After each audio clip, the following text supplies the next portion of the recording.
Hello. Jonny P. Hey, what's up, man? What's up? Let me open the show. You got a hold of me right there? Yeah, I can hear you. All right, good. Let me open the show. Let's do this, all right? Cool. Cool, man. All right, everybody. Welcome back to No Cover TV's podcast. This is your host, Big Al. We got a really cool show for you today. You know, the show is all about the original, local, and national music scene, but we're going to just stir it up a pot just a little bit on this show today because I got a special guest in the house out of the Illinois area. We got Jonny P in the house from the Doe Show, right, Jonny? Yes, that is me. Hello. Thank you for having me on the show, man. I've been excited about it for a long time. Jonny, thank you for. Yeah, of course. I do a podcast, but also, you do a show about music, and I've been very involved in the music scene for a very long time.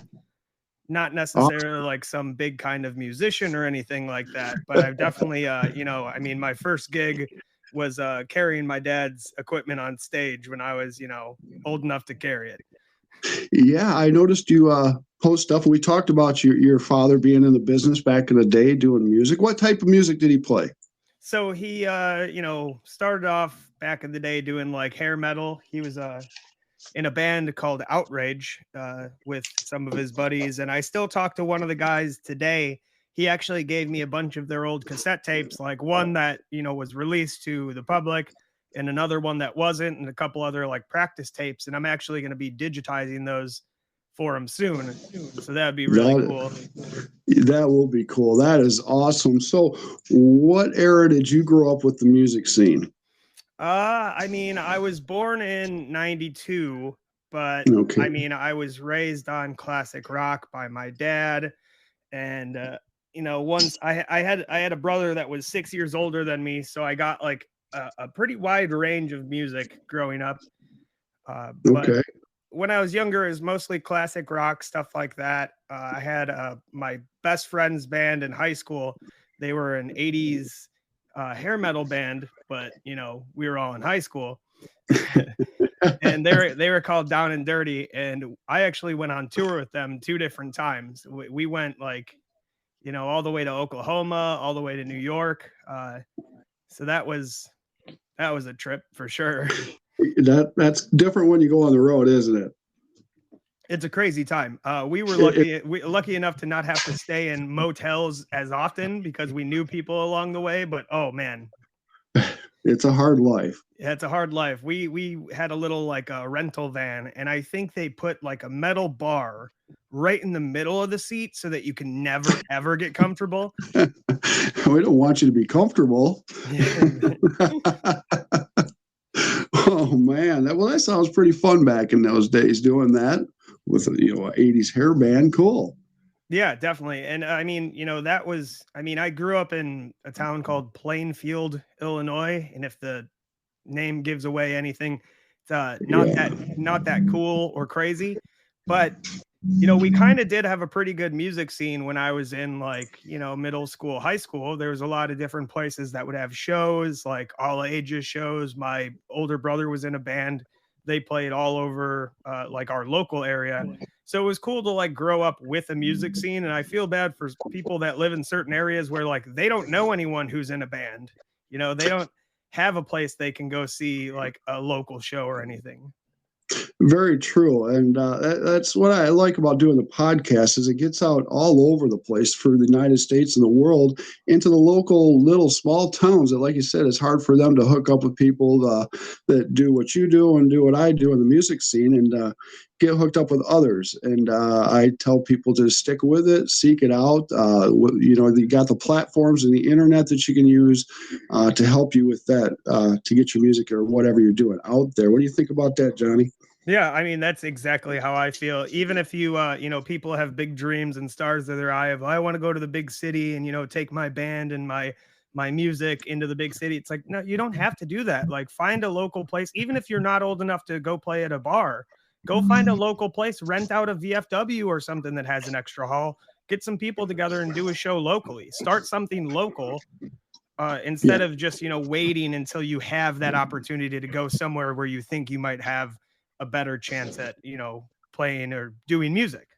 Yeah, don't wait for it to fall in your lap. You want to seek that fan base out, grab a hold of it, and build upon it, and then branch out. Absolutely. Yeah. You have to, I mean, there's a lot of my friends' bands, they are very like DIY kind of situation. They started playing shows in like Chicago basements and people would charge, $5 to get in, all that kind of stuff. And those bands have gone to play like bigger festivals. You start locally and you get like an organic network behind you. Then, I mean, the roots are so strong that the tree, of course, is going to be able to stand up. Exactly. If you get the roots real strong, exactly as you said, the tree will stand and grow. So, you musicians out there that hear this, if you're starting out, if you're local, now we have a lot of local great acts in our area in Michigan. I'm sure you do in your area there. Yeah. Let's talk about your area. What's it like in your area with the venues? There are a lot of venues out there for the original artist to perform. So now I live in basically an area, Joliet, Illinois. It's like a south suburb of Chicago. It's like the closest thing you'll get to like a city-ish environment in the south suburbs. And there's a couple like, decent bar venues around here that always have local bands playing. Some places will have like, the typical bar will have like their cover band play that, anything Right. from the 80s. Oh, But yes. one golden gem in the Joliet area, and if you talk to a lot of bands and a lot of bands hear this from all across the US, if you're ever going to be coming down to this area, you can even contact me. You can contact me. I'll get you in touch with the people. There's a place called the Drunken Donut, and Monday through Friday, it is a donut shop. It has a little tiny liquor store on one side, and it's like a little tiny bar, very local place. The guy that runs it is just awesome. He'll make donuts and pierogies and tons of food. But then on Wednesday night, they do an open mic called Electric Wednesdays, and the place just explodes into this amazing local scene where you can see tons of cool music and comedy and all sorts of stuff. They do shows on weekends too, but they've had like national acts come through. I wish I could think of one right now, but I can't. But like, they'll have like a band come through and just play. It's a very tiny place too. It's very intimate, and it's like honestly, I'm so glad that it's by my area because growing up and being able to go there on a Wednesday and just have a good time and meet a bunch of other musicians was amazing. That's pretty cool. A donut shop that serves music. I like that idea. Yeah, it's awesome. I, And the guy who owns it, Stan, Stan. he'll just like make. He's a Polish guy, and he'll just make like tons of food and just lay out trays of food on Wednesday for like anyone to eat for free. It's just the coolest environment. Well, Stan, you are the man. I like Polish food. Yeah, that's exactly what they call him too. Stan the man. He's the best. Yeah, the Drunken Donut in Illinois, Joliet, Illinois. It's Well, I'm glad you mentioned that, Johnny. Thank you. And all the bands that are listening and the musicians, there's a place for you. Get a hold of Jonny P. Come through me. I'll go through him. We'll get it hooked up somehow. All right. yeah, So, honestly, yeah. Go ahead, Johnny. Oh, I was gonna say honestly, like I feel like there's a good network of if you just especially with the internet, you're trying to put together a little tour or a little, stretch of shows, just go online, hit people up. You can contact me. I'll tell you every person that I know that has a venue in the area that's looking to book people that are coming through town. I feel like there's 100 people like that. So if you just put in a little bit of legwork on the internet, you might be able to get something done.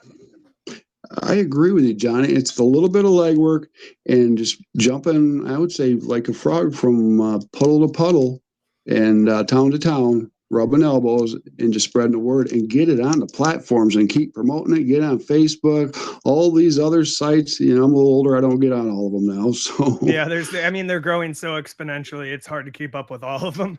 Wow. Back in the day when I was doing TV, I kind of wish I had these platforms instead of having to build a website and do that every day.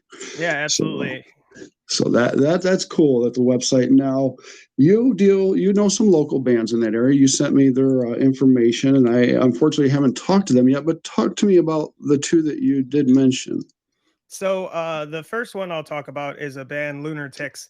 I've known these guys for a long time. Just met them at local shows.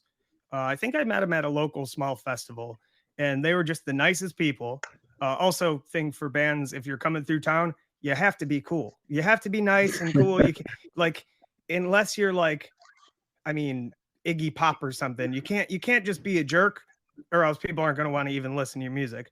But I met these guys, hung out with them. They were awesome. And I just, we had a lot of friends in common. So I just got to know them a little bit better. They're like it's kind of hard to explain them. They're a jam band for sure. If you see them live, it's just the most incredible experience. But then when you look at like their albums that they've put out, they have how many different albums? 4 albums out right now. Nice. The first one that I heard was called Lunatics Presents, and it just uh like Lunatics in a nutshell is Lunatics Presents. But then their next album, they just played it like 2 different bands. They played it like a garage band and like a different style of band. And then the third album, they came out with a country album. Oh, wow. Yeah, and their newest one is called Thank You Pain, and that one is kind of, in my opinion, back to their like Lunatics being Lunatics and not doing like a country album or something like that. But that's just my opinion. I'm a really big fan of theirs. Great. Even just being their friends, I'm still just a really big fan of theirs. And they are playing in Joliet twice in the next month. Next month, all right. Wow. I wish I could get down there. I would like to see them. I will get a hold of them, though. I got them written down here. Who's next? The second band is a band called Lever, and my fiance introduced me to them because she was a fan before I had met her. And I went to go see this band, not really knowing what to expect. And it was just like such a pure, raw, like rock and roll punk, like kick in your face. And all of their songs are catchy, and they're just the nicest guys in the world. They play all around the city. They open up for tons of different kinds of bands, and I could say that with the Lunatics as well. They really branch out to a lot of different styles of music. Okay. But so actually, to speak about my podcast real quick, talking about both of these bands. So the theme song of our podcast is a song by Lunatics called Bunny Fight, but we just took a small segment of it, and it was from like a live show. And then some of the in-between music we use for like cuts in the episode was recorded by John Babin, who's the guitarist of Lever. So, it's just a nice like community of people, artists, creatives, all working together, helping each other out. I like that. I like collective artists grabbing together, making it a whole. So you touched on it. Let's go there. Let's talk about your podcast. This is a cool thing you're doing. Now, how long? Let's get the name of it, The Doe Show. Yes, it's about the Doe Simpsons. Show. We call it a Simpsons-ish podcast because we talk about the Simpsons, but we don't talk. It's not an episodic, so we don't talk about each single episode. We kind of more talk about everything Simpsons adjacent. We'll do deep dives into the voice actors or cast of the show. Sometimes we'll do a deep dive on a character from the show. We just did a whole episode about Mo Sislak, the bartender. We've done table reads of episodes before where we all just get super goofy and use a bunch of weird voices and read Simpsons episodes. And then actually, so as of today, when this is being recorded, we just released our biggest episode that I've been so excited to release. We just interviewed the Simpsons animation co-producer. Her name's Nikki Azordia, and we just posted the episode today, and it's like was such a cool experience to be able to talk to someone who's like literally like one of the main heads of the Simpsons department. That is pretty cool that you got a hold of Nikki to come on the show and talk about the Simpsons with you. Neat, really neat. That is cool. So let's step out of that for a second. I'm going to jump you back quite a few years. What was Jonny doing when he was, a young man? What got you into comedy? What were you doing? I was living life, and actually, you know what? I always enjoyed comedy, and I was always like a performer kind of person, and that's kind of why I, got into music and stuff like that, and do the podcast and all that. But I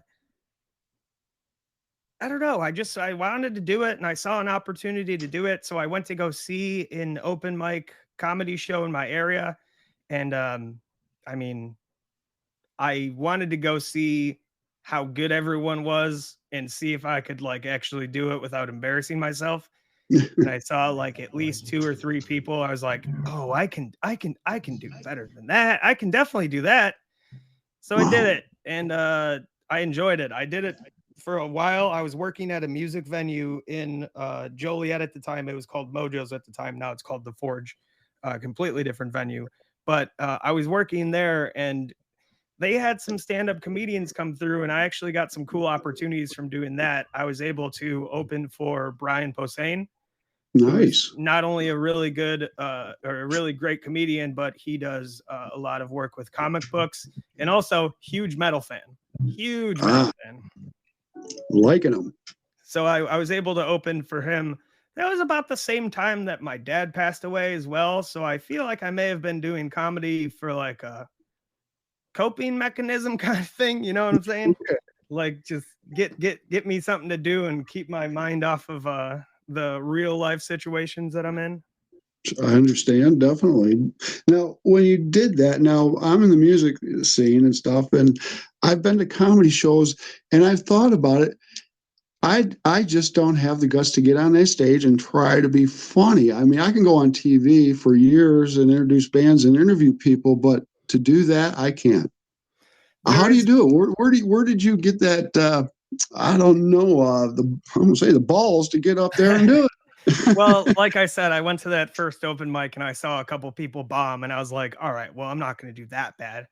But then, after I got started, I definitely did do that bad a couple times. You bomb super hard.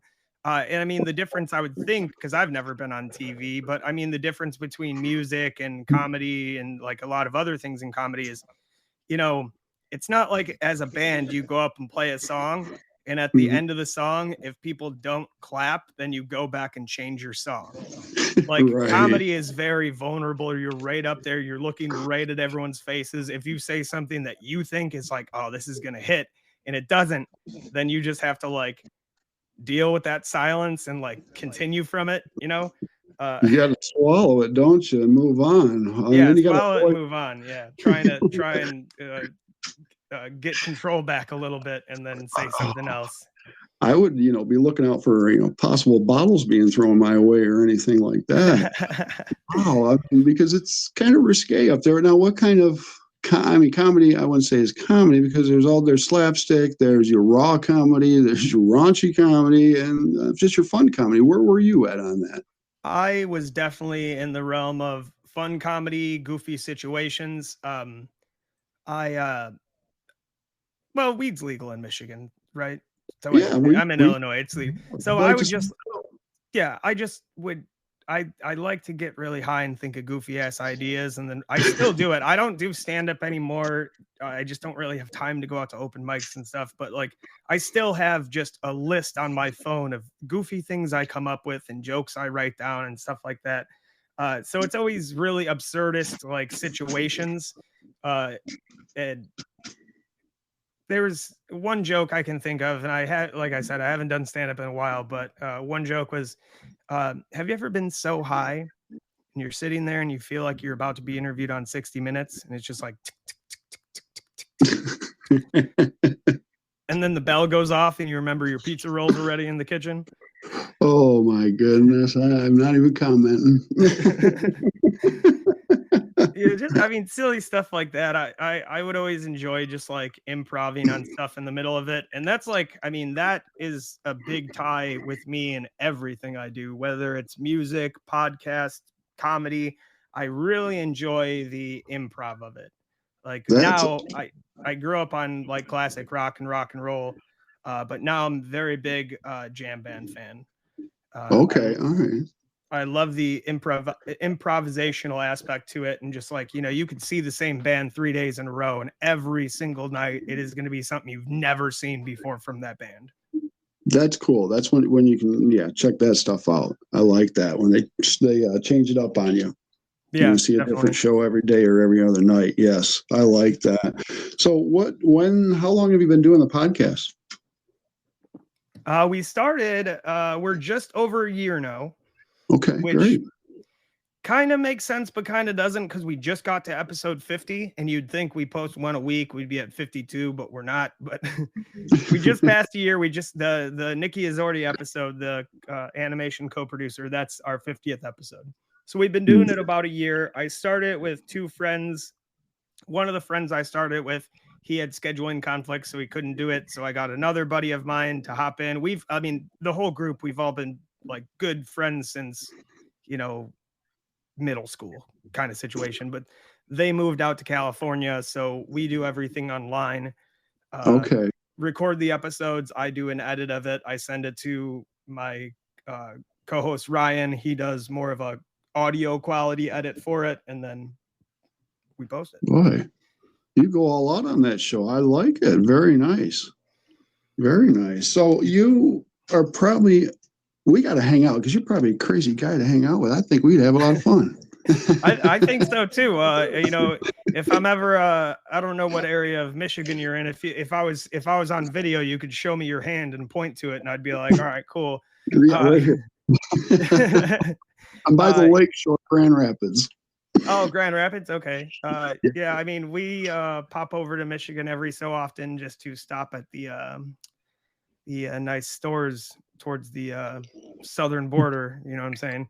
Oh, yes. But I had a buddy who went to Western Michigan, go Broncos, and that was a cool place. I like Michigan a lot. Very pretty state. Yes, definitely pretty. I don't know why you guys still have the Upper Peninsula though, because like Wisconsin should have taken that back by now for sure. You talk to the Upers up there. That's a fight. I don't go up there. They're a little off the wall up there, but I still love them. Eat patsies and stuff. I can't do that. Do you guys have any good festivals up in your area? Oh yeah, we have a yearly festival of the arts that goes on and starts the first weekend in June, and they bring in all the local bands and stuff and put up like 5 different stages, and it's all different food from all over. Cool. That's a 3-day festival. Then we have Art Prize, which is it stopped, but it's back, and that's a big, I think 2 or 3 week festival, and people from around the world bring their artwork and put it all around the city, and it draws people from all over. 2 or 3 week festival? Yeah, they put these big art prizes all over the city. I mean, these are huge prizes that stand outside, and a lot of them are in the buildings. So it's a big event, and it draws thousands and thousands of people. And I was in Art Prize in 2017 and actually won with my friend. Nice. That was pretty cool. So I was helping out the Black Lives community, and we did very good there. So that's awesome. Yeah. Yeah, trying to get the word out there and stuff. But good group to support too. Yes, good people, very good people. I'll give a shout out to my friend out there. So you said you stepped right into this one. You said you did some voices. I did some voices. Voices when you're doing the Simpsons show, you do some character voices. Oh yeah. I mean nothing like that great. I mean, it's the same as me doing comedy, just doing goofy stuff. So when we do the table reads, like we'll try and do different voices, but everyone says I do a pretty good Marge, so I'll just do like, oh, help me. And like that kind of thing. It's not that great. And if I have to read more than 4 lines and it's not just oh homie, then it gets really tough.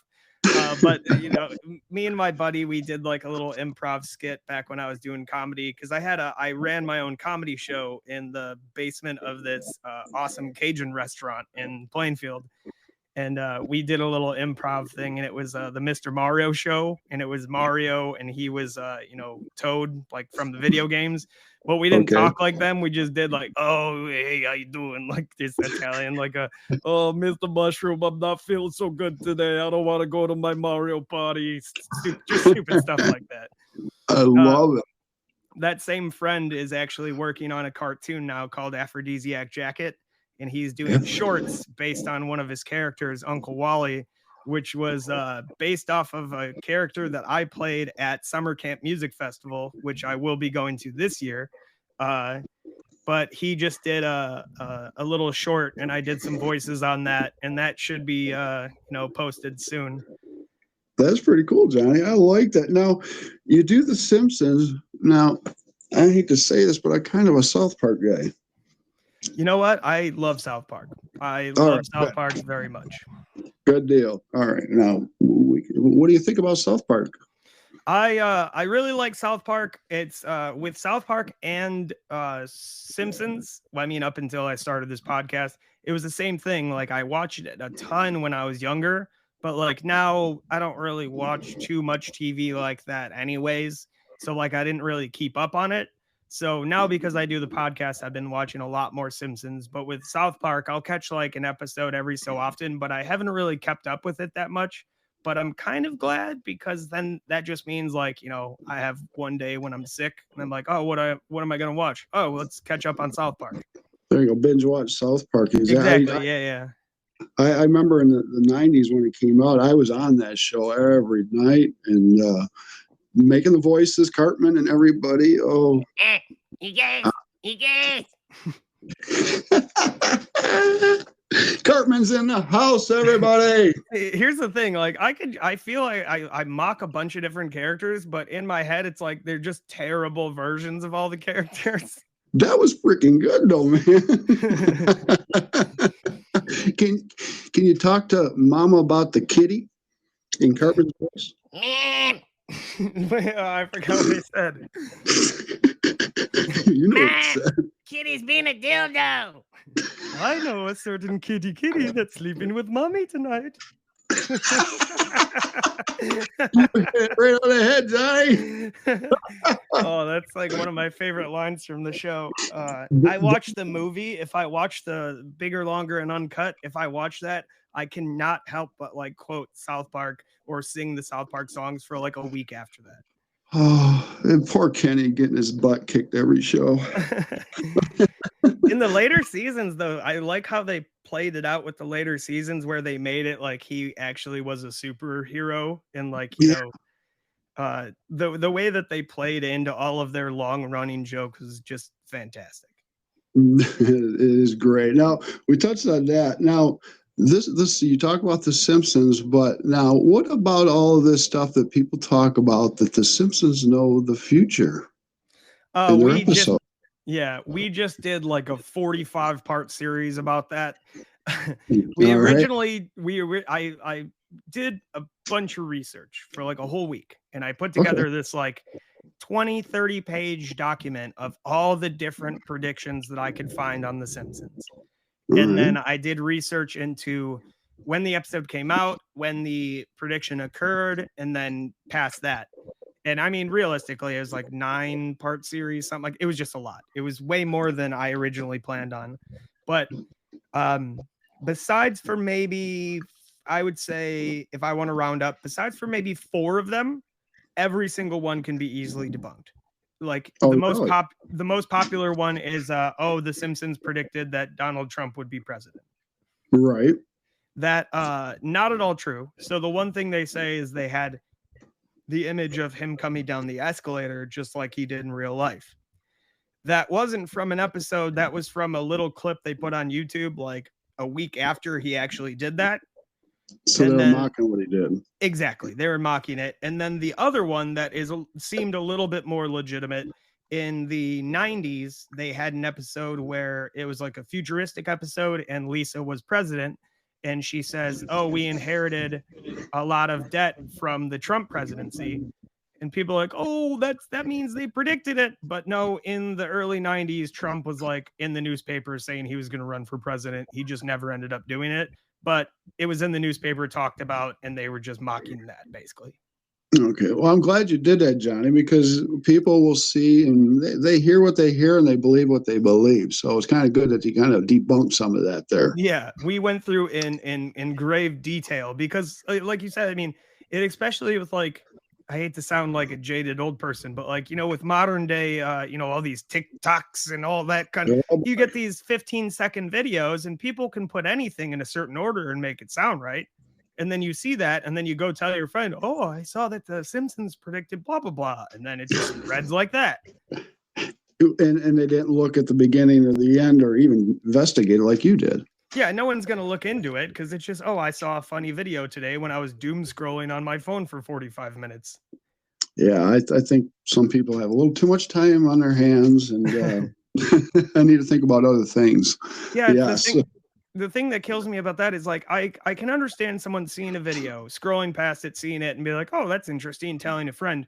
But for someone to make that video and have to put together all those clips and like, write down something that they're gonna say, to do that, and like by the time you did all that, it's wrong. Like, Yeah, you're right. It's hard for me when I see some of these clips that people just actually go on there and say this stuff and get other people to believe the crap that they're saying. oh yeah, Uh, it's I don't know how they kind of live with themselves for doing that myself, but anything for the likes, anything to go viral, I guess. and it seems to be about that everybody wants that 5 minutes of fame. Yeah. I You got would to work. say not everyone, but a good amount of people. And yeah, I'm not trying to say the younger generation because you're a little younger than me, but they think a little different than me and you. I think. What are you talking about? I'm 60. Don't go there. Don't go Yeah.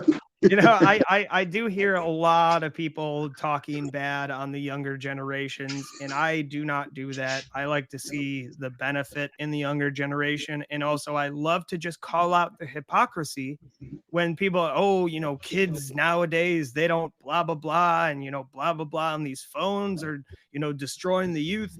I like to tell those people, like, um, you remember like when you were a kid and your parents were like, "Oh, these magazines or these rock and roll albums or these just insert anything." Like people used to complain about the invention of like, books that you could bring or like newspapers like because they're like, "Oh, people used to talk when they'd be on the bus and now they're just all reading their newspapers." Like it just Yeah. year after year after year, generation after generation, you're always going to think that you were better than the next one and you're going to see all the faults. And it's like, it's not like that. Every generation has something to offer and something that they may need to work on, no matter who you are. No, I agree. I'm glad you put it like that, Johnny. I mean, I don't mean to. I'm not trying to harp on the younger generation because I support the younger generation, especially in the music scene, because these younger kids are kicking butt big time, Oh, and yeah. they're amazing on a lot of things they know how to do. I mean, I wasn't thinking that as 15, 17, 18 years old. Yeah, And these totally. And just the availability of technology, like you used to have to do a lot of work to even get a poster made to go put on a wall to have people see your band or your show. Now you have technology, Facebook, all that to share it. Other people can share it. But then not even that. On top of that, if you're trying to record like a scratch track or something or like something to send someone to show them your music, you can almost do it on your phone now. It's not going to sound amazing, but like, back in the day, it's not like everyone had a, Tascam TS, whatever it is in their pocket. They'd be like, hey, that's a kind of a cool riff. We should record that. Right. Well, yeah, we use the cassette player. Yeah. Well, I mean, that's if you had a cassette player. Some people, I feel like you didn't have that. No, some people didn't know. And I am glad, times have advanced for the ease for bands. Unfortunately, equipment and stuff like that still costs quite a bit of money, but the platforms are free to use. I love Yeah, that. totally. Yeah, So, definitely. YouTube and all that stuff. And I'm loving it. I'm loving it, man. So what's coming up for your podcast? What do you got coming up, Johnny? Well, like I said, we just posted the Nikki Azordi episode. That's a real big one. We just started another mini series kind of thing. We're talking about the guest animators that the Simpsons had for their couch gags. So we talked about Don Hertzfeld. I don't know if you ever heard of him. He made a really popular YouTube video, like right when YouTube was coming out. It was called Rejected. But then he went on to do, he's not very well known, like he's not a household name, but just really amazing animator. And then we covered one that was this guy, Sylvain Chomet. I don't know how to pronounce it because he's French. But he did a couch gag one. And then next, we just recorded one about the Rick and Morty couch gag, and we talk a lot about aliens on that episode. Cool. And then next, I don't know what we're going to do next on that one. but there is like Banksy is one of them. There's I can't think of it. The guy who I can't think of it. Sorry. But we're going to be covering all the guest animators that did stuff for the Couch Gags. We also, in October, we did the death of Phil Hartman, because I don't know if you know, he was the voice of Troy McClure and Lionel Hutz. And he was like brutally murdered in his sleep by his wife. Ouch. So we covered that for Halloween. We just covered the death, but we never covered his life. So that's one we have been researching that's coming up. Awesome. I just made a giant list on my wall of all of the different bands and shows I'm going to, because, you know, May, June, July, it gets real busy. Does it? Okay. Yeah. I have this festival, Summer Camp Music Festival. It's in Chillicothe, Illinois, like down south a little bit. But there's one of the, you know, popular names you would know, like the big name, Willie Nelson. Okay. There's this one of my favorite bands, Umphreys McGee. It's Umphreys McGee and a band called Mo, and that's like their festival. So they're playing every single day of the festival. Very nice. They're a great band. Which one? Umphreys. Oh, it's my second favorite band of all time. They do a lot of shows up here. Yeah. So they're great. Definitely. Well, that's cool. So make sure you drop my name and let me promote some of these bands. Oh yeah, I will absolutely pass you along. If you're looking for bands and stuff like that to be on the podcast, I'll pass your information along. I'll see if I can get people to message you instead of me sending you their info and backwards, you know? Right. Send it to the No Cover TV Facebook page or get a hold of me straight on. And the show is all about the local, national, original music scene, right, people? That's what it's about, getting your music out there. And today it's about comedy with the Jonny P show, a Simpson-ish show. I like that. Yeah, that's cool. Thank you. Did you come up with the name? It was a group effort. We all had the idea. Well, we kind of were bouncing along. So we were gonna call it. We didn't know that Matt Groening's name was pronounced Groening. We thought it was Groaning. Oh. Because that's how it looks. To be honest, That's how it looks. So we were gonna call the podcast Groaning Through Life, and we were gonna cover all the shows that he was a part of. But then we realized that's not how it's pronounced. And we were like, well, the main one would be the Simpsons anyways. So, you know, D-O-H, Doe. There you go. Pop it in there. So you're going to be in everybody's face, and you're a weekly show that talks about Simpsons and other comedy skits. Yes, absolutely. Like and you might touch on some music once in a while. I like it. Yeah. And honestly, with music or podcasts or anything, when people ask me about like, oh, I would like to do a podcast, well, what should I do? Go do it. That's what you can do. Find a way. There's tons of websites online that you can record and host for free. We use the same one you're using, Spotify for podcasters. We use Zencaster to record episodes in video. Like everything is out there for free.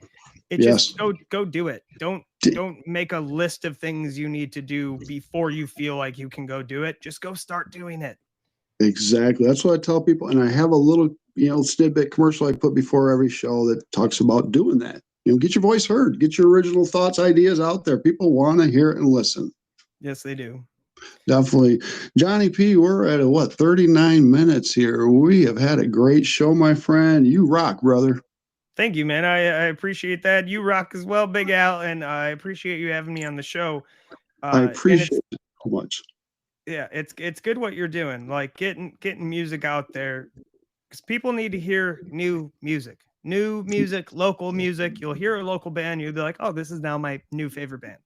You will, yeah. And I'll be honest, I really don't listen to much of the big wigs, the radio or anything. Yeah, I love the nationals and the locals. There's so much of it out there.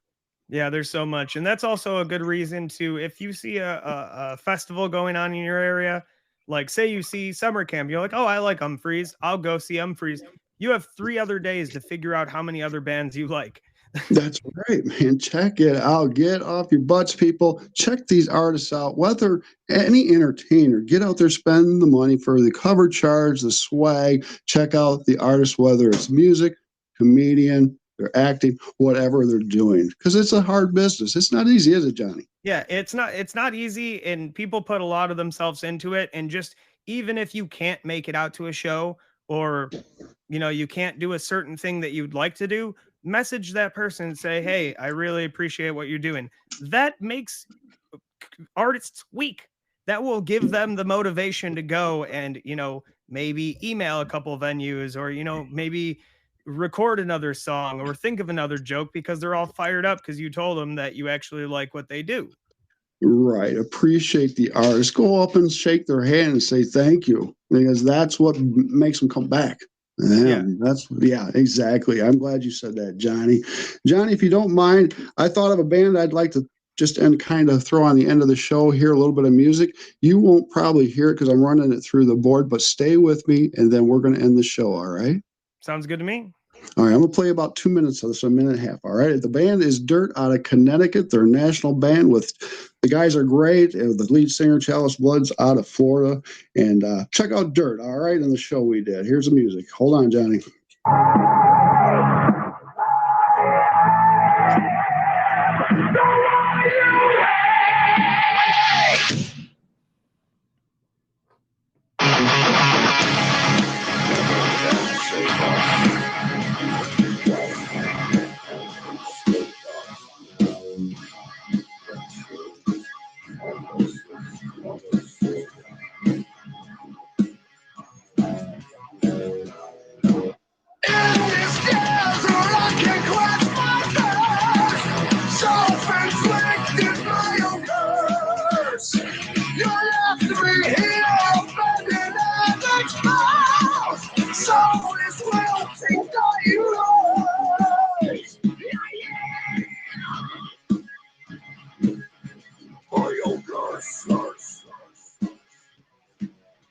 All right, Johnny, you still with me?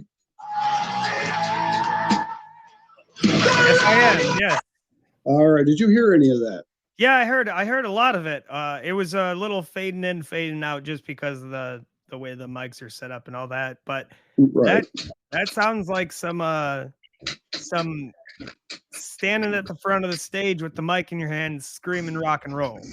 That's Chalice Blood, awesome singer, and all the artists I have on. Check them out if you can. Check out the shows.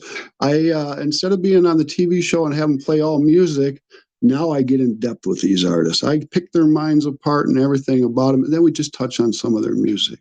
And then I do a recap. I love that so much. Like I said, I'm not a big musician. I've never written a great song, never been in a big band, but man, I love having those music conversations with musicians. How do you write? What's your process? All that kind of stuff. It's my favorite thing to talk about. The stories they have. Wow. Amazing. And I'm sure you have quite a few stories of your own, my friend. Yeah, definitely. And maybe we can have another time. We'll tell more stories. I would like to do that, Jonny P. I would love to do that. You are not going to get out of my grasp. I'm holding on to you, my friend. All right, man. I'm glad to hear it. Yeah, this is very fun, and I'm glad to or I'm excited to look more into some of your episodes and find some really good music. All right, I appreciate you doing that, Johnny. And everybody out there, check out the Doe Show, a Simpsons show. You're on Spotify and all the platforms, aren't you? Basically everything you can listen to a podcast on, we're on. If you don't want to mess around with searching us on a certain platform, just Google it. The Doe Show, DOH, not DOUGH. That'll get you a whole different thing. That's a pasta show. We're not a part of that. Oh, that's different. Yeah, okay. The DOH show, a Simpsons show. Check out Jonny P's and his friends' show. Awesome stuff they're doing there. And artists, local, national acts can get a hold of Big Al. I don't even know my name, Johnny. Get a hold of Big Al and No Cover TV. It's all about you guys out there promoting everything, your music, and getting it in people's face, because we're all around the world, Australia, New Zealand, all around America. We're hitting them. We're hitting them hard, everybody. Johnny, you hitting them hard with your show? We're hitting them hard. We're all over the nation, South America, North America, East, Europe, West Europe, we're all over the place. Antarctica, North Pole, South Pole. Heck yeah. I love it, Johnny. Awesome, my friend. Well, we're going to wrap up the show, brother. I will talk to you very soon. Pass the word. I will pass the word. And I'm not done talking to you, brother. All right. So let's wrap it up. And got any last words for our people out there in podcast land? Yeah. Support your local creative and be a local creative yourself. Build a network and you'll have a way better time doing it. Awesome, Johnny. Thank you for the words of wisdom. I'm Big Al. I'm your host of No Cover TV. Get them home with people. We're out of here. Johnny, I'll talk to you soon. We're out of here, man. brother. All right. Peace, brother. Bye.